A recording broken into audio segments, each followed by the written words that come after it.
এই ভিডিওতে দেখাবো কিভাবে হোয়াইট ব্যাকগ্রাউন্ড, এই যে হোয়াইট ব্যাকগ্রাউন্ড দেখতেছেন এটা রিমুভ করে ফেলবো এবং এটাকে ট্রান্সপারেন্ট করব। ঠিক আছে, তার জন্য আমাদের প্রথম কাজটা হচ্ছে সিলেক্ট অল করতে হবে। এই সিলেক্ট অপশন যেতে হবে, তারপর এই অল এখানে ক্লিক করতে হবে, তারপর যাইতে হবে এডিট, এখান থেকে কপি করে নিতে হবে।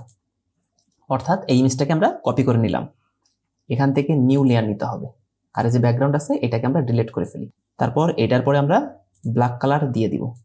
তার জন্য এখানে কালার সিলেক্ট করি, তারপর এটা সিলেক্ট করে এটার উপরে দিয়ে দিই। তারপর আমরা ক্লিক করব এই মাস্ক অপশনে, তারপরে সাদা অপশনে এই অংশটা ক্লিক করতে হবে। এটা একটু প্যানেলটা একটু বড় করে দিই বোঝার সুবিধার জন্য। অল্টার প্রেসকে ধরে তারপর এরপরে ক্লিক, তাহলে এরকম সাদা চলে আসবে।